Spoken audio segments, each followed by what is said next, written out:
We dive right into the Johan Santana trade and what it means to the New York Mets. Is joining us on the phone is Mets Chief Operating Officer Jeff Wilpon. Jeff, first of all, thanks for taking a couple moments here. And how excited are you and the organization as a whole about being able to acquire Santana here? Well, I mean, it's great. It was, clearly Omar's recommendation that we, from a baseball operations point of view, do everything we could to make Johan a Met for many years to come. And we clearly see Johan as a major event in our franchise's history, and by making him a Met, it's a profound statement, a positive impact on our club, hopefully for many years to come. And he wants to, very much as we do, want to bring a championship to our fans and all the loyal supporters out there. Now, this was a long road. I mean, it started way back at the winter meeting, and here it is, just basically 10 days before spring training when it all got wrapped up. But can you kind of take us through that? And did you expect it to take this long before he went somewhere? Well, we didn't know how long it was going to take, but Omar told me coming back from the winter meetings, he and Tony Bernard came in and said, listen, be ready, this will come back to us.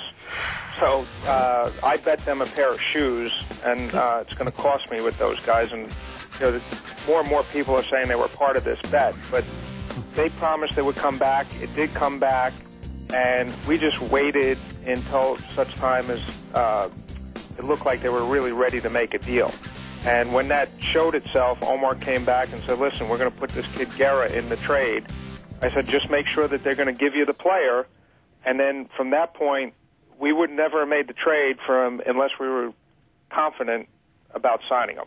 So we knew all along, once we got to that point, once they accepted the trade, we would go about and get this guy signed. Yes. So Omar kept the faith, and now he'll go shoe shopping, Jeff. That's a good one right there. Exactly. Let's talk about history a little bit. When you look back, obviously we have to wait and see how he performs and how the team performs upcoming. We know that. But when you look back at moves and big moves made by this franchise, how do you see this ranking right now? Oh, well, it's definitely up there. I mean, I think that's for everybody else to decide how high up it goes on the list. But for us, it's obviously very exciting to bring arguably the best pitcher in baseball the last number of years to our team. And to put him out front of everybody and let him have guys learn from him and be a leader for us and never have that losing streak that can go more than a few days because he's going to be up again. Jeff, on Friday, you had the 5 o'clock deadline to agree to a contract, and ended up you were granted an extension until 7 o'clock, and you got it done, I guess, about a half hour before then. Was there ever a point, maybe close to 5 o'clock, at any point did you really have a fear that maybe it wouldn't get done, that maybe there wouldn't be an agreement reached?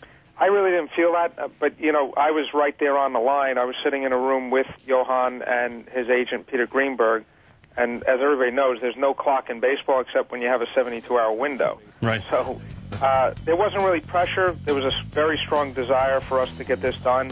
I knew we had the wherewithal to get it done, and when we ended up being, $5 million apart, I didn't think we were walking away from it. I didn't think they were walking away from it. I got to give Peter and Ed Greenberg and Chris Leibel a lot of credit, because they got creative at the end, and we were able to bridge that last gap. Jeff, you mentioned finally Santana in the room for the negotiations. I mean, that's strange. That doesn't happen all the time. What kind of dynamic was that at the table, and how did that affect the process? Well, I think it helped the process. I got to meet the man and talk to him and let him know what we were looking to do as an organization. It wasn't like we were going back and forth with dollars at that point.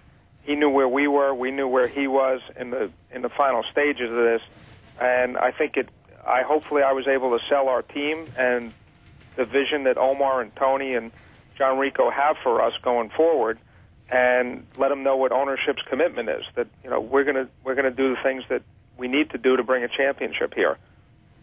Jeff Wilpon, Chief Operating Officer of the New York Mets. Jeff, thanks for taking a couple minutes on the show tonight. We appreciate it. Okay, guys.